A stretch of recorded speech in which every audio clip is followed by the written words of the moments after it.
Estudar é uma onda!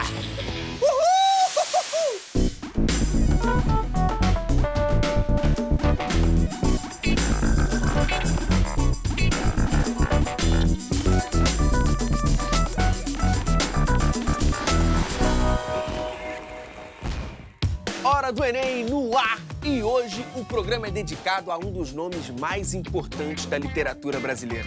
O fundador da Academia Brasileira de Letras, Joaquim Maria Machado de Assis, um bruxo do Cosme Velho. O escritor é presença certa no Enem, então não tem como deixar de falar dele, né? Por isso, vamos conversar com um especialista em Machado, o escritor e crítico literário Silviano Santiago. Mas é daqui a pouquinho, ele tem até livro sobre o autor, viu? Porque antes, a gente vai ver como o bruxo já caiu no Enem.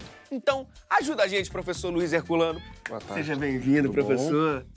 Por que Machado de Assis está mais confirmado que a gente no Enem? A gente pode dizer que ele é um autor muito presente, né, na escola. Acho que desde a educação infantil você tem contato com vários textos dele, né? Você tem que pensar que ele é um autor que tem um papel importante não só para a literatura, mas também para a questão social. O Machado era negro, aí tem toda uma questão identitária.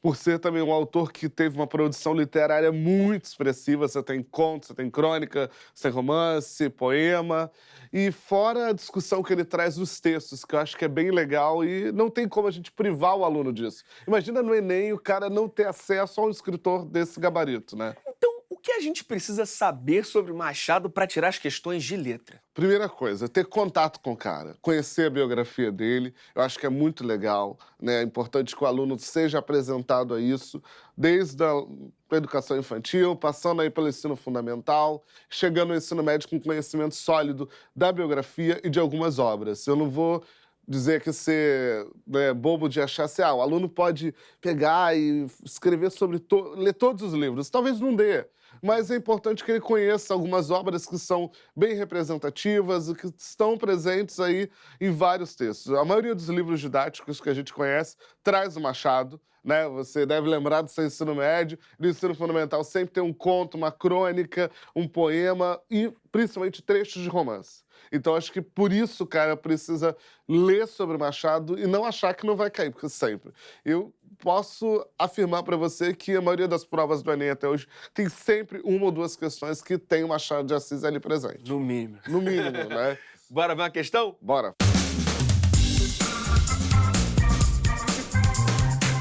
Questão 122 do caderno azul do Enem de 2013, primeira aplicação. Saí dali a saborear o beijo. Não pude dormir. Estirei-me na cama, é certo, mas foi o mesmo que nada. Ouvi as horas todas da noite. Usualmente, quando eu perdia o sono, o bater da pêndula fazia-me muito mal. Esse tic-tac soturno, vagaroso e seco, parecia dizer a cada golpe que eu ia ter um instante a menos de vida.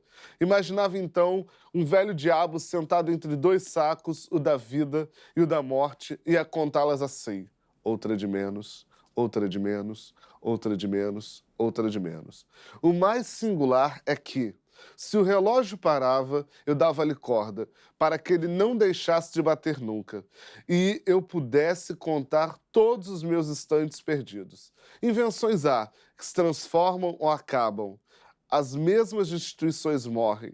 O relógio é definitivo e perpétuo. O derradeiro homem, ao despedir-se do sol frio e gasto, há de ter um relógio na algibeira para saber a hora exata em que morre. Naquela noite, não padeci essa triste sensação de enfado, mas outra e deleitosa. As fantasias tumultuavam-me cá dentro, vinham umas sobre as outras, à semelhança de devotas que se abarroam para ver o anjo cantor das procissões.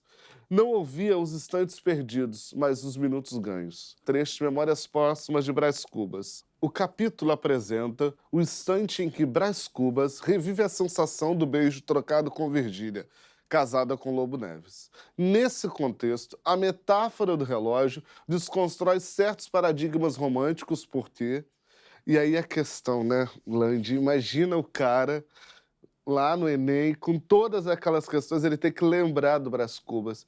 E por quê, né? Um romance que tá no portal Domínio Público, né, de acesso geral, Outra coisa legal desse texto também é que ele tem um filme homônimo que foi produzido e também é bastante divulgado, o aluno também pode ter acesso, mas acho que o principal para ele responder a questão é entender o capítulo, entender o que está ali de maneira mais clara e ter conhecimento do que a gente falou anteriormente, né, sobre a diferença entre o romantismo e o realismo e pensar na obra do Machado como um romance que vai se propor a trabalhar alguns temas. E aí, do que é essa metáfora do relógio, né? Ele pergunta o seguinte: a metáfora do relógio desconstrói certos paradigmas românticos e desconstruir o romântico é enxugar. É trazer uma coisa mais direta, mais objetiva. O Machado ele vai fazer uma análise psicológica da sociedade, né? Então, acho que pensar nesses aspectos pode te ajudar. Então, a gente tem ali, o narrador e Virgília não têm percepção do tempo em seus encontros adúlteros. A gente não consegue perceber isso aqui, né? Então, não. Como o defunto autor Brás Cubas reconhece a inutilidade de tentar acompanhar o fluxo de tempo. É importante a gente entender que o romance aqui, o Brás Cubas, ele vai ter um papel também interessante, né? O autor é o cara que começa a contar suas memórias. Ele morre e volta para contar tudo isso, né? Então, o aluno tem que lembrar isso também.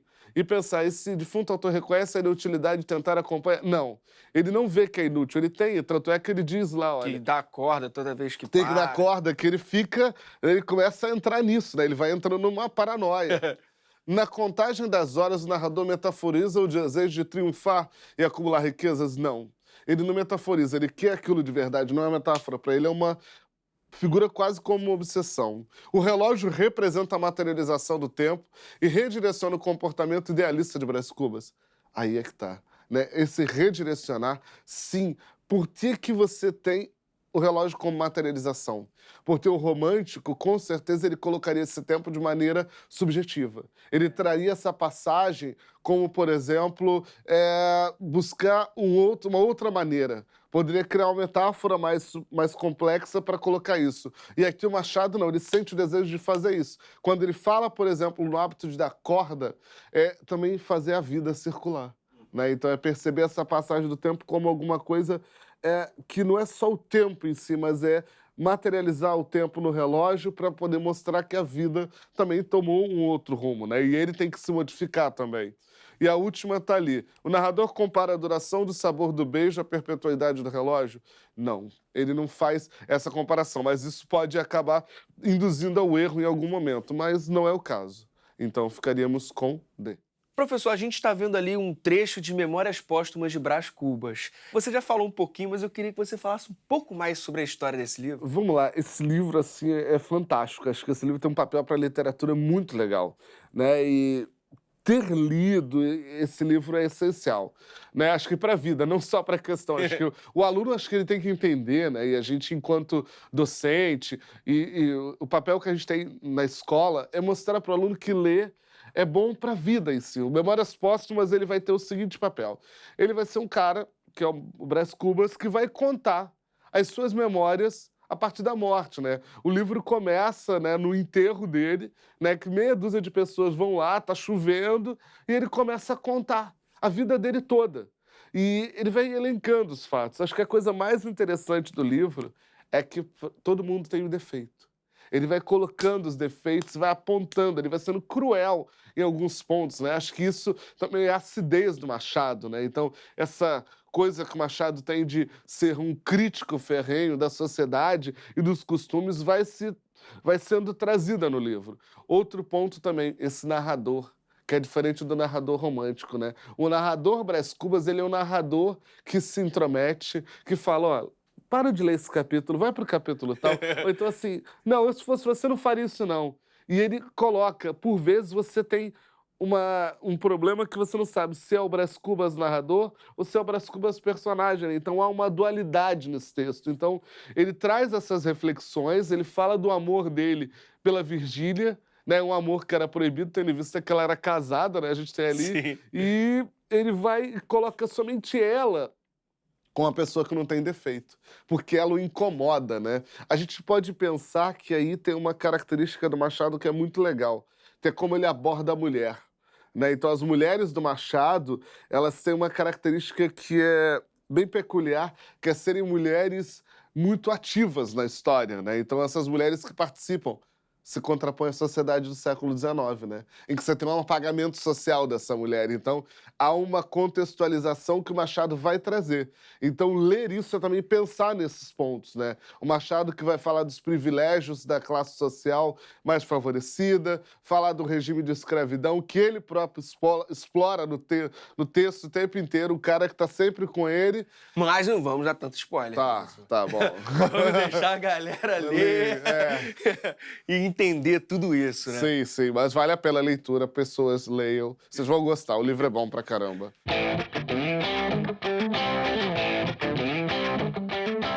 Que textos de Machado são essenciais para o estudante que vai fazer o Enem? Que pergunta difícil, hein? Olha, colocar textos essenciais eu acho complicado, mas assim, a gente pode pensar em textos que mais caíram, que mais são revisitados. Se você pensar, por exemplo, alguns vestibulares de São Paulo, alguns de Minas e alguns até do Nordeste, tem livros, né, obras de referência. Eu posso dizer para você que o Memórias Póstumas de Brás Cubas, o Dom Casmurro, são romances que já caíram muitas vezes em vestibulares e concursos, enfim. Algumas crônicas, contos muitos, né? Você tem Pai contra Mãe, você tem O Alienista, que já caiu muitas vezes. Aí você pode pensar também no Espelho. Esse conto especificamente é bem complexo, é bem difícil, requer uma leitura mais densa, né? Ano passado teve, se não me engano, a UERJ aqui no Rio de Janeiro que cobrou. Talvez leu Helena para fazer um contraponto, né? Ver a diferença entre o realismo e o romantismo, acho que é legal. Penso também que a gente pode dizer para o candidato, busca alguns contos. E tem contos hoje em dia que estão em HQ, né? Você tem o Alienista, tá em história em quadrinhos. Se não me engano, tem alguns até que estão em stop motion. Então dá para ter uma série de possibilidades de leitura. Então não há como escapar, né? Então você tem várias possibilidades. Crônica, talvez pegar algumas crônicas. Tem a Crônica da Abolição, que é muito famosa. Já caiu também em vestibular e dá uma lida, que eu acho que é válido. Show de bola, professor. Tá vendo? Obrigado. Não demora a voltar não, cara. Pode deixar. E a gente continua falando de Machado de Assis, até porque ele merece muitos programas. E o nosso convidado com certeza concorda. Ele é crítico literário, professor e autor, inclusive, de um livro que leva o nome do Bruxo do Cosme Velho. Por favor, professor Silviano Santiago. Pois não. Seja bem-vindo. Tudo bem?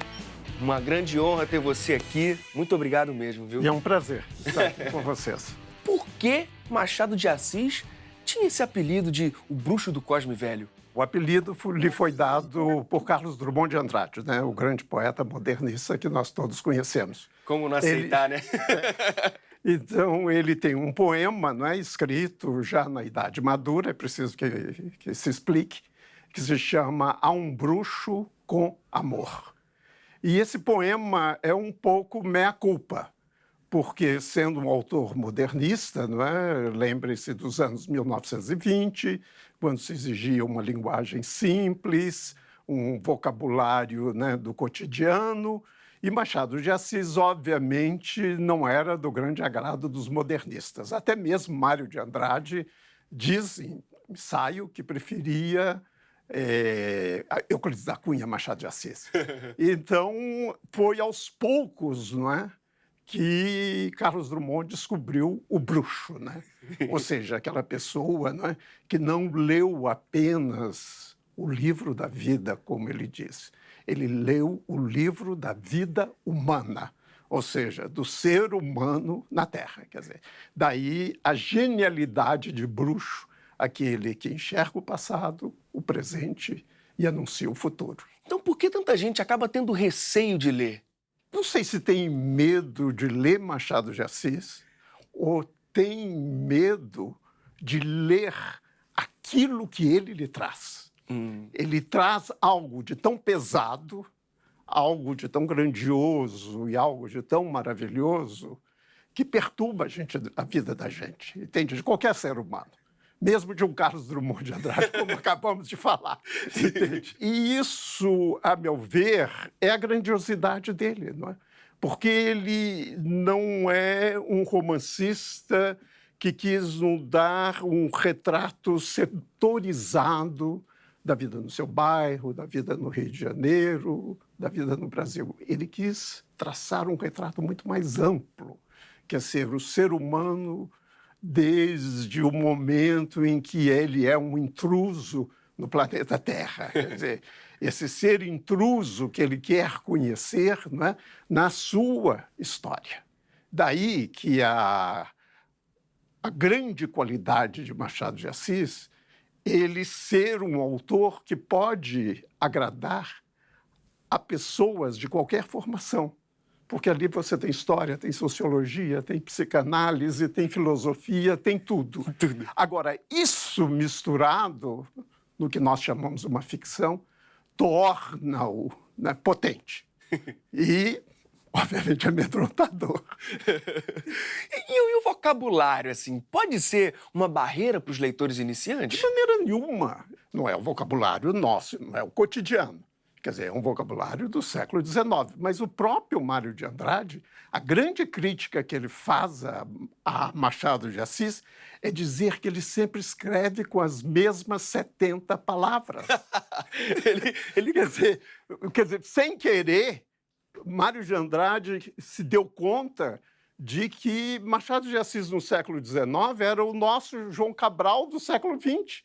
Aquele que escreve sempre com as mesmas 20 palavras, como ele vai dizer, entende? O vocabulário dele é muito enxuto. Agora, o que incomoda é uma determinada sofisticação da sintaxe. A sintaxe de Machado de Assis é extremamente sofisticada. Por quê? Porque ela não quer apreender aquilo que nos é dado de imediato. Ela quer que aquela frase tenha ressonâncias. E essas ressonâncias, você não pode dizer simplesmente com sujeito, objeto, complemento. Você vai ter que trabalhá-las. E depois há uma segunda dificuldade, que é a mesma dificuldade que nós encontramos em Graciliano Ramos. É que a frase em si, no momento em que você a compreende, ela é límpida. O problema é a frase seguinte.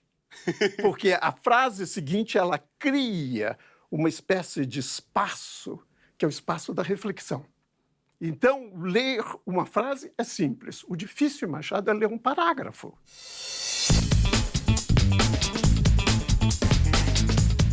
Conhecer o contexto histórico ali da virada do século XIX para o XX ajuda o leitor a entender, a compreender a obra? Eu acho que até eu diria que é o inverso. Se você ler bem Machado de Assis, você vai compreender muito bem o contexto. É o inverso. Quer dizer, o conhecimento que você já temos, qualquer cidadão brasileiro que fez um curso de História do Brasil já tem aquele contexto. Sim. O problema é que esse contexto que ele aprendeu é um pouco simplificado, é um pouco simples. Entende? E Machado de Assis vai complicar a coisa. Vai mostrar que as coisas não se dão de maneira tão simples. Porque a grande relação em Machado de Assis, mais do que a relação da ficção com o indivíduo, é a relação com a história. Entende? Se você não embarca na história no sentido não da trama do romance, né? Na história com H maiúsculo, né? A história do homem e, sobretudo, também a própria história da literatura. Quer dizer, quando você lê Machado de Assis, você vai ter que ter um pouquinho de cuidado, porque as referências, por exemplo, à Bíblia, são muitas. As referências à literatura, à grande literatura ocidental, de Homero a Flaubert, são muitas. E isso pode dificultar um pouquinho. Mas hoje em dia isso se tornou extremamente fácil. Na minha época era um drama, porque eu você via referência e você ia tinha que buscar na biblioteca, etc. Você vai vendo que você vai entrando em Machado de Assis, assim, meio na base da curiosidade, da reflexão, vai se informando no Google, no Wikipedia, onde quer que seja, entende? E à medida que você vai se informando, você vai construindo um mapa muito mais amplo, que é você e o saber. Recentemente, pesquisadores encontraram uma foto antiga da Princesa Isabel e Machado estava ali na foto. Isso. E muitas pessoas não sabem assim, da ascendência africana de Machado. Machado de Assis não é um militante no sentido tradicional da palavra. E muitas vezes não podemos descobrir a razão pela qual ele não era militante por causa de um tabu da época. Machado de Assis, e é um dos motivos que eu trabalhei esse livro recente, era epilético. E na medida em que ele era epilético, você pode imaginar que seria extremamente difícil para ele ir a um comício, ir a uma reunião pública, etc. E essa limitação não foi compreendida por causa de um tabu. E isso é importante não só para compreender o tipo de militância dele, que vai ser uma militância muito mais sutil do que aquela que você encontra no slogan gritado em praça pública. Nada contra, eu acho que a gente tem que gritar o slogan em praça pública. Sim. Mas não é esse tipo de militância. A militância dele está no momento em que ele é capaz de dizer, né, de maneira muito clara, que a Lei Áurea não muda muito. Então, isso é difícil para um jovem compreender. Alguém que esteja na militância, que esteja querendo levantar uma bandeira, que queira lutar para a melhoria, esse ceticismo de bruxo, aquele que adivinha o futuro, sim, isso é difícil de aceitar.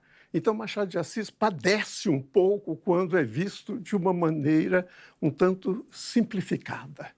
Entende? Ideologicamente falando, é claro.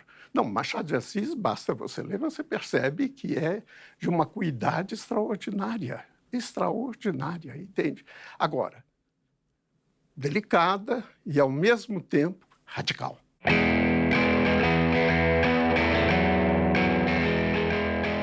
importante a leitura de Machado de Assis, porque, na época da Lei Áurea, é que os pretos, os antigos escravizados, foram criar as favelas. Sim. É na modernização do Rio, uma modernização impiedosa da cidade do Rio de Janeiro, que afasta todas as pessoas pobres, né? Porque você pode imaginar, o aluguel se torna absurdo, até mesmo nos cortiços o aluguel é absurdo. Então, essas pessoas são obrigadas a abandonar o local de trabalho, entende? Para viver na favela. E você escreveu um livro sobre o autor e você fala ali do final da vida de Machado, Isso. né? Início do século XX. Por que você escolheu esse período da vida? Você sabe, quem escreve tem que ser um pouco malandro, entende? Eu não vou repetir o que os outros já fizeram. Mas, assim, a partir do momento que ele começa a escrever, o período menos conhecido é o final da vida. São os anos, né?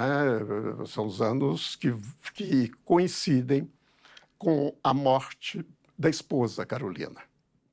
E ele entra, obviamente, como você pode imaginar, numa grande depressão, entende? E ele se torna uma coisa que me fascina, porque nós não gostamos de falar disso, ele se torna um sobrevivente. Você vê que Esaú e Jacó, que é escrito já no século XX, ele retoma o grande momento do século XIX, que é o da abolição da escravidão e da passagem do regime monárquico para o regime republicano. E ele escolhe, então, esses dois personagens, Esaú e Jacó. E depois Memorial de Aires, que já não é o jovem que está crescendo naquele momento. Memorial de Aires é o diplomata aposentado que redescobre o diário que ele tinha escrito em 1888 e 1889.